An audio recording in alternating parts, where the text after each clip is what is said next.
Alright, so today we're going to be talking about flexibility, especially in the context of strength training and everyday life. So, first of all, what is flexibility? Why do we need it? Should you be working on it? Can it be combined with your strength training? And also we're going to be looking at some other things like the myth that strength training decreases your flexibility. So let's get right into that. Alright, so let's talk about what is flexibility really. So flexibility is just being able to get into some sort of position without any extreme discomfort. The question is the following. Do you need to get into this position for any reason? Do you play a sport which requires you to get into extreme positions which you can't get into now? Do you have any pain in various joints, potentially because you are so inflexible? These are the questions you need to ask yourself before answering the next question, which is, should I improve my flexibility? Because being ultimately flexible, in other words, every joint in your body being able to bend to the exact limit just before you would actually break something is not an advantage. The reason why we aren't all just spaghetti monsters who can bend backwards and bend forwards and get into all types of weird and crazy positions without working for that is because from an evolutionary point of view, that would be a huge disadvantage. We would all be on the brink of injury, potentially life-ending injuries, because we have no stability to stop us from getting into positions that we shouldn't get into.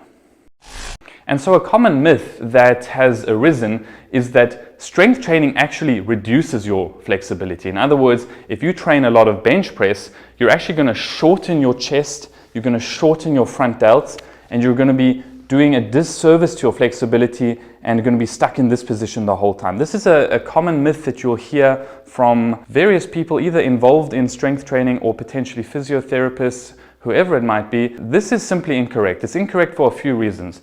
First of all, from an evolutionary point of view, if you are getting into new positions, for example in a bench press, safely stretching the chest and safely getting out of it for many reps with an external weight, why on earth would your body now start limiting your flexibility? You're getting into new positions, you're getting out of them, and you're doing so with an external weight. So just logically speaking, that doesn't make any sense.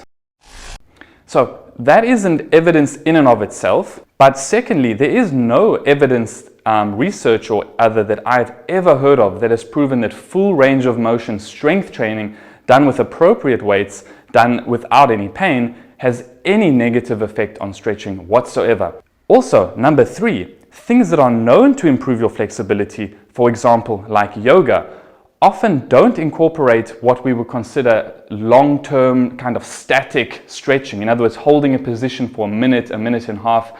A lot of the positions in yoga, one does just get into for a little bit of time, then get out to, and then get back into, and then get back out of. And that is known to be a way to improve your flexibility. And so strength training, if done properly with full range of motion and appropriate weights, is actually just doing more or less the same thing. And then finally, from a perspective of experiences of myself, my clients, and other professionals, I have never heard of somebody who says that they started training and then became less flexible. Professional bodybuilders, people who have more muscle than any of us would ever want or could ever have even if we wanted to, have amazing flexibility. And if flexibility was then limited by their strength training, why can they get into these crazy positions? Look at someone like Kai Green. He flexes his back. He clearly doesn't have a lack of chest muscles, but he also clearly doesn't have a lack of flexibility in his chest. So it's a myth, and it's a bit of a harmful myth because a lot of people may actually stop training and not work on the things that are going to actually improve their flexibility because they believe that they can't train and be flexible at the same time. Alright, so I'm going to talk about now an idea of strength plus flexibility. I'm going to call it Strexability. I haven't actually heard of a word that describes this. It's flexibility, but actually being strong in this range of motion. And so this is where this concept of Strexability is going to come in. Can you increase your flexibility while also increasing your strength, which will also have the benefit of not costing you extra time? And so what I'm going to show you in this video are 2 workouts, one for the lower body and one for the upper body, which are going to incorporate great strength exercises, which are going to help you build your muscles, but are specifically designed to also improve your flexibility. Now, the exact details, the exact training tips that you're going to need to do these exercises correctly And to regress or make the exercises easier if you can't manage them at this point, I'm going to cover those in some future videos, because else this video is just going to become way too long. So I'm going to show you the exercises without too much explanation, explain the theory, and in future videos I'm going to explain the more complicated ones in more detail. Alright, so the lower body workout is going to address the lack of mobility a lot of people have in their ankles or calves, lack of flexibility in their hamstrings, lack of flexibility in the adductors, tight hip flexors, and as a bonus we're going to look at the quads a little bit, just because they're going to be related to the hip flexor in one of the exercises. So a lot of people have bad ankle mobility and tight calves. One of the most common exercises for the calf is the standing calf raise. If done with a stretch, as you can see here, this one will help improve the flexibility and mobility of the ankle. But there's another exercise which is going to be one of those two birds with one stone, called the ATG split squat. The ATG split squat is an exercise invented, as far as I know, by Ben Patrick from Knees Over Toes, and will address ankle mobility as well as some hip flexor tightness. So it's actually a really good exercise for doing both at once. Alright, let's talk about the hamstrings. Hamstrings, super common exercise where people are tight. One of the best exercises we can do to address that is going to be a back extension. So the name for that exercise is really bad, shouldn't be called back extension, it's a hip extension, and you can see me doing it now. What you want to do is get a nice deep stretch in the hamstrings on every rep without compromising your lower back. So you can see down into the stretch, hold for a second, come out of it. Now you can do this one-legged, it's a little bit more advanced. The stretch you're going to get is even more intense. Be careful with it. As I said, I'm going to be explaining all these exercises in way more detail in future videos. Adductors or inner thighs, another one people are tight in. You can address this with a weighted pancake stretch, and it's a fantastic exercise to open up the adductors, get a deep stretch on them, and it's really nice because it's progressible with weight. In other words, we can slowly add weight to it as we get stronger. Now, another one that you can do, it may not be as good as this one, but it's an overall good exercise just to keep in mind, will be a sumo squat or a sumo deadlift.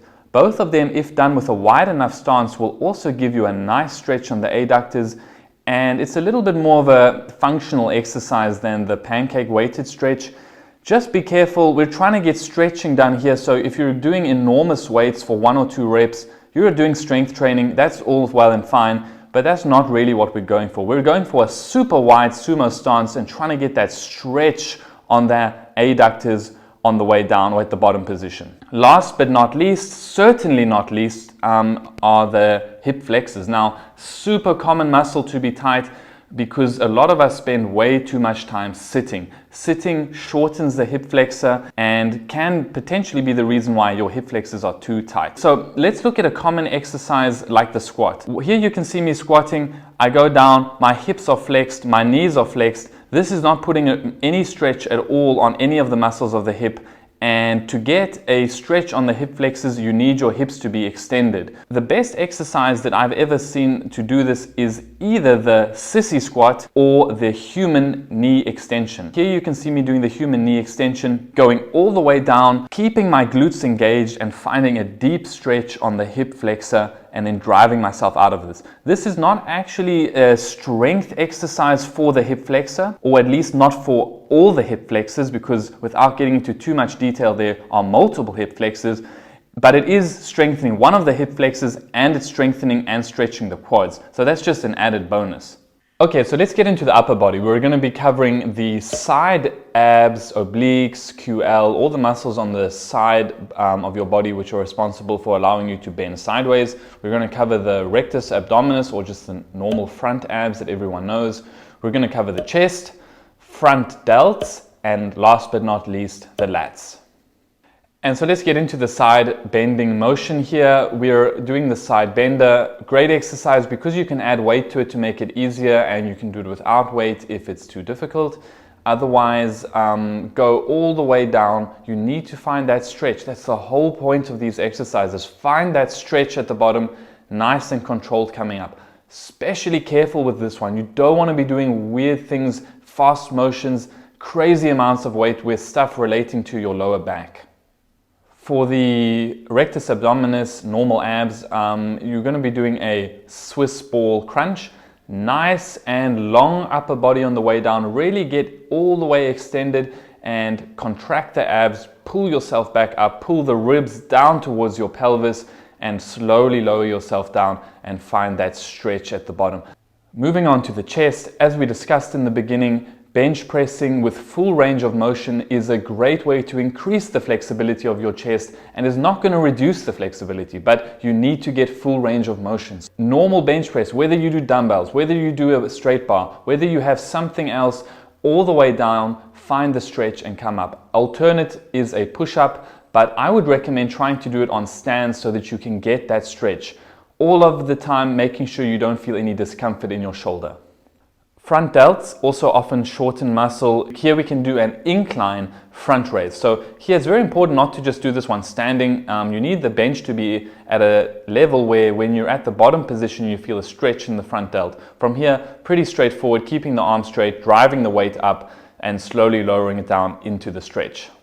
Saving my favorite one till last is the lats. So the lats are often short, meaning that you can't get your hands properly overhead without any discomfort. You may not be able to get into a front rack or front squat position. And so this one is often an issue for people. So one of the best ways to do this is a straight arm push down or a lat prayer. Okay, so the lat prayer is actually more like what I want you to be doing. And it looks like this. So you're on your knees, and you're allowing your hands to go really far up and over your head for the starting position. Then with a straight arm, you're going to drive the hands down and you can slowly kind of stand up into a more upright position towards the end of the motion. This is a great one for building the lats and also for increasing your flexibility at the same time. All right, guys, so in conclusion, don't fall into this myth that strength training is bad for your flexibility. Get on it. Improve your flexibility while doing your strength training if you don't have time, or if you're not interested in doing dedicated stretching, or you're not interested or don't have time to do yoga. These exercises that I showed you today are going to cover all the major sticking points most people have with their flexibility. I've given you 2 workouts, one for the lower body, one for the upper body. These workouts are going to increase your strength, increase your muscle size, but at the same time are going to increase your flexibility. So this is a really, really good thing to build into your training. Alright, so let me know down in the comments which of these exercises seems most applicable to you, which muscles do you have a problem with when it comes to flexibility, and if you try out these workouts, please let me know how they go, let me know if there's anything we can improve on, and if you like this sort of content, give me a thumbs up, subscribe to the channel, and I'll see you soon.